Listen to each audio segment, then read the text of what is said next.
तो स्टूडेंट्स, आज हमारा जो टॉपिक है वो टू डायमेंशनल अरे है। टू डायमेंशनल अरे होती क्या है, मैं आपको समझाता हूँ। जैसा कि अभी तक हम लोग पढ़ रहे थे, वन डायमेंशनल अरे पढ़ रहे थे, तो आज हमने टू डायमेंशनल अरे शुरू कर रहे हैं। टू डायमेंशनल अरे क्या करती है, ये रिप्रेजेंट करती है a collection of same type of data, a collection of same type of data that is in the form of table or matrices. ठीक है? It has two dimensions that are vertical and horizontal dimension. The vertical dimension represents the rows and the horizontal dimension represents the column. It is an easier way of storing data that is in the form of table. तो हम इसमें data जो है अगर हम table की form में store करेंगे तो वो इजी स्टोर होगा। तो हमारे पास इसमें होता क्या है कि इसमें हमारे पास दो कॉलम्स होते हैं, यानी कि दो हमारे पास इसमें ब्रैकेट्स लगती हैं, स्क्वायर ब्रैकेट्स। ठीक है? दो स्क्वायर ब्रैकेट्स हमारे पास किस किस्म की होती हैं कि वो एक हमें रो को रिप्रेजेंट करती है और एक कॉलम को रिप्रेजेंट करती है। ठीक है? तो इसकी डाटा टाइप जो है वो हम स्पेसिफाई करते हैं, जैसे इंटीजर होगी, फ्लोट होगी, कोई भी इसकी डाटा टाइप होगी एक स्पेसिफाइड। और फिर हम क्या करेंगे कि उसके हिसाब से हम इसको अपने डाटा को अरेंज करेंगे। ठीक है? तो आई होप कि यहाँ तक आपको कॉन्सेप्ट इसका क्लियर होगा।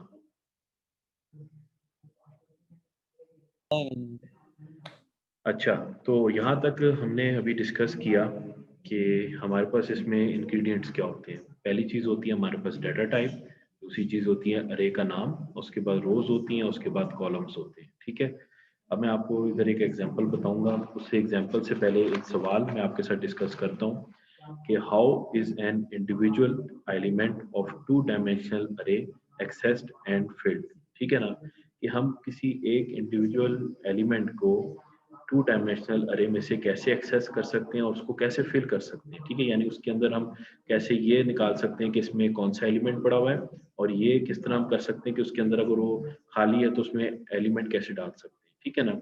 तो इसके हवाले से जो हमारे पास द अरे name and indexing of the row and column are used to access an individual elements of 2D array. तो जो the individual elements can be filled by assigning a value similar to the simple variable. तो जिस तरह हम simple variable को assign करते हैं value, इसी तरीके से हम इसको भी वैल्यू असाइन करेंगे। मिसाल के तौर पे हमारे पास एक एग्जांपल मैं आप लोगों को यहाँ पे कराता हूँ, जिसमें मैं एक रो और कॉलम के अंदर डाटा को स्टोर कराऊंगा। ठीक है ना, सिंपल वे में। तो हमारे पास जो पहले हम देखते हैं इसको थोड़ा सा बोर्ड के ऊपर जाके कि ये हमारे पास बेसिक जो तरीका है एलिमेंट्स को स्टोर कराने का वो किस तरह से होगा। ठीक है, चलें।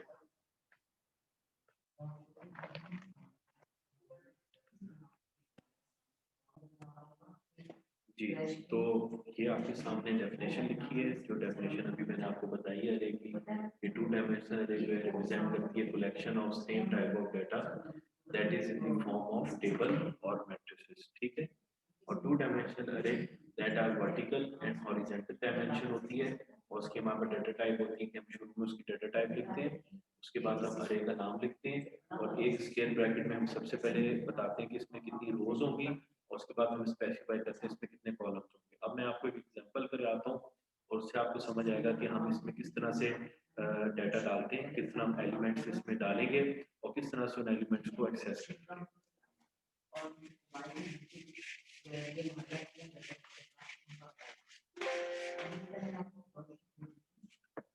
अच्छा, यहाँ पे सबसे पहले जो मैं आपको बताना चाह रहा हूँ वो ये है कि मैं एक एग्जांपल के तौर पे एक अरे लिखता हूँ। ये डाटा टाइप है मेरी अरे की, अरे का नाम है मेरा ए आर आर, ये मेरा अरे का नाम है ए आर, ये अरे का नाम है, और मैं यहाँ पे इसके साथ एलिमेंट्स इसमें लिखते हो कि ये मेरे पास जो अरे है इसमें 3 रोज होंगी। पहले हम सिंपल कर लेते हैं, इसमें चले 3 रोज होंगी और इसमें 4 कॉलम्स होंगे हमारे पास। ठीक है? ये हमारे पास अरे। ठीक है? आपने जब प्रोग्रामिंग कर रहे हो तो आपने इसको एक ही लाइन में लिखना होगा। मेरे पास चूंकि जगह नहीं है तो इसलिए मैं इसको नीचे वाली लाइन में लिखूंगा। अब मैं इसमें एलिमेंट कैसे एंटर करूंगा, ये अब आपने देखना है कि मैं इसमें अब एलिमेंट कैसे एंटर करूंगा।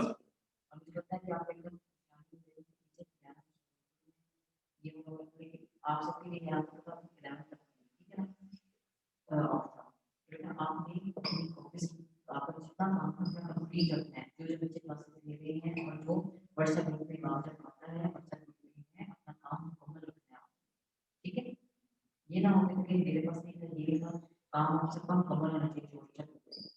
और मैं देखती थी तो कौन कौन क्लास ले रहा है और कौन कौन जो है प्रोजेक्ट में काम के बाद जा रहा है। ठीक है, आप सब ने क्लासेस लेनी है और अच्छे काम करना है, अच्छे तरीके से कंप्लीट करना है, ऑब्जेक्टिव्स भी साथ करना है ताकि आपके पास हर चीज अपने पास। ठीक है ना? अच्छा अब अच्छा, इसको मैं थोड़ा सा डार्क कर देता हूँ ताकि इट लुक बेटर।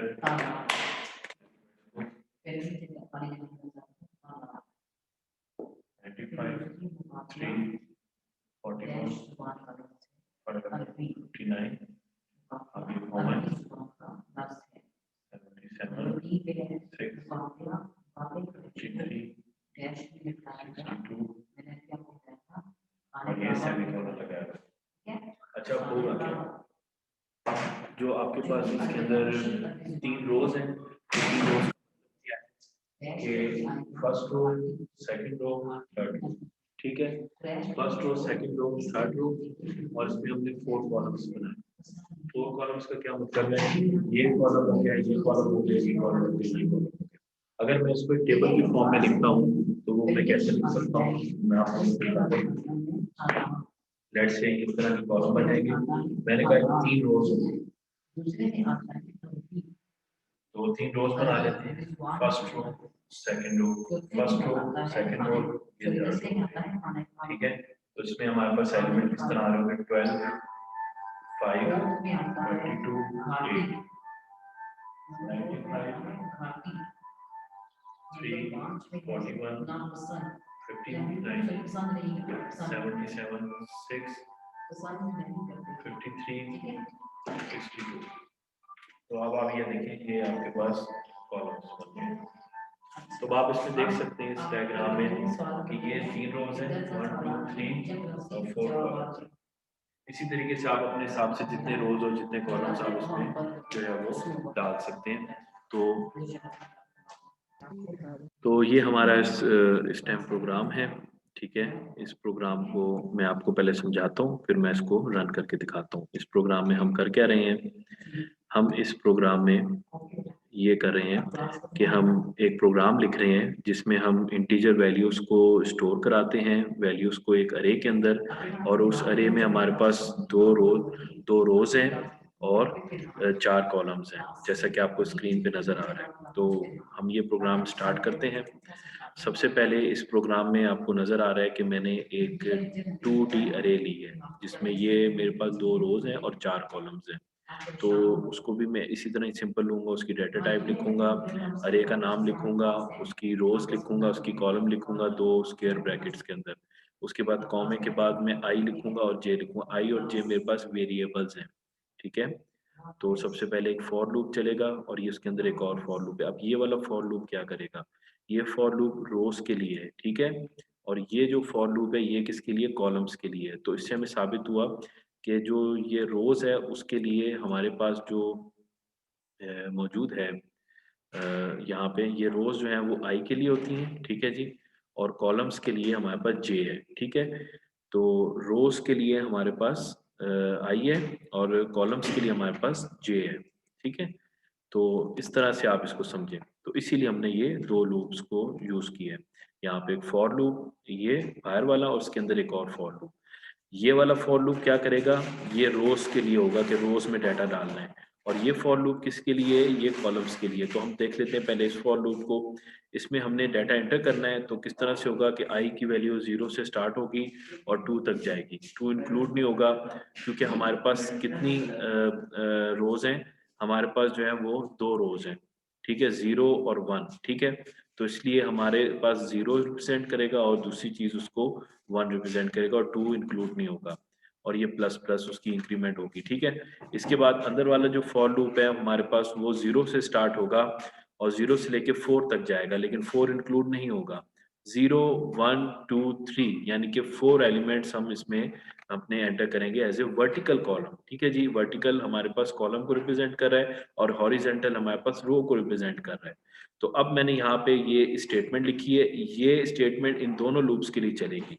तो सबसे पहले लिखा आएगा एंटर एन इंटीजर, और जो आप इंटीजर डालोगे, एक इंटीजर डालोगे दूसरा डालोगे, तो वो अकॉर्डिंगली एक रोज में और कॉलम में जिस तरह आपने उसकी डिस्ट्रीब्यूशन की है उस तरह जाके वो स्टोर होगी। ठीक है, अब आपने ये डाटा इधर इसको दे दिया, यानी फिल कर दिया डाटा। फिल करने के बाद अब आपने ये फॉर लूप जो दूसरा लगाया है, अब ये फॉर लूप उस डाटा को रिप्रेजेंट करने के लिए, जिस तरह से आपने जो फॉर लूप आपने यहाँ पे डाटा को डाटा लेने के लिए आपने लगाया था, उसी तरीके से डाटा को डिस्प्ले करने के लिए भी वही फॉर लूप लगेगा। जस्ट डिफरेंस क्या होगा इसमें, थोड़ा सा जो डिफरेंस है वो ये है कि हमें ब्रैकेट की थोड़ी सी हमने तरतीब को चेंज की है। ठीक है ना, इसमें अब आप देखें कि आपका जो ये वाला फॉर लूप है अंदर वाला, ये इस ब्रैकेट के अंदर आ रहा है। ठीक है ना, और उसके साथ ये स्टेटमेंट आ रही है। अब इस स्टेटमेंट में आपके पास क्या आ रहा है कि ये जो आपके पास अरे थी वो जस्ट इधर डिस्प्ले हो रही है, और ये टी किस लिए कि ये डिफरेंशिएट करेगा कि इतनी रो है, इतनी कॉलम्स हैं, यानी कि उस हिसाब से आपके पास एक मैट्रिक्स की फॉर्म बन के आ जाएगी। और ये एंड एल यानी कि वो एक एक लाइन के बाद एंड होता रहेगा। ठीक है, ताकि आप आसानी से एक अच्छी डिपिक्टेबल फॉर्म के अंदर अपने पास रोज और कॉलम्स के सूरत में डाटा देख लें। ये बहुत इंपॉर्टेंट है अरे का यहाँ पे कॉन्सेप्ट, क्योंकि ये बुनियाद है।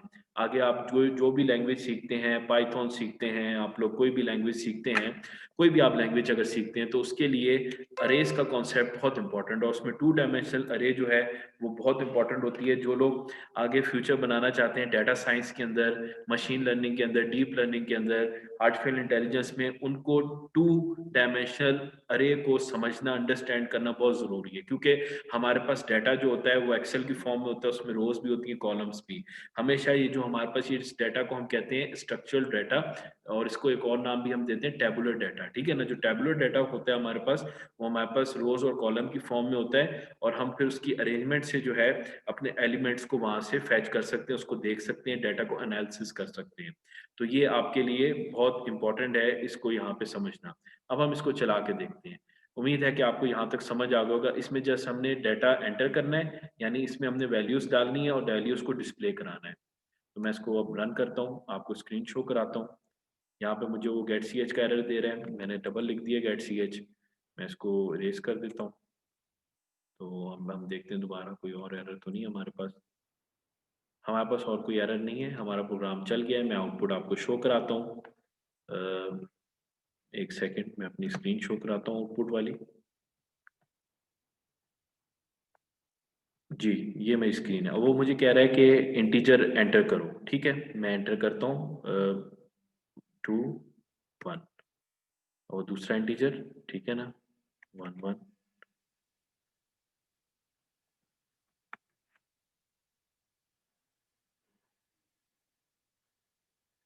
अच्छा, इसमें हमारे पास अभी एक एरर आ गया है। मैं इसको एक मिनट डाटा डालता हूँ।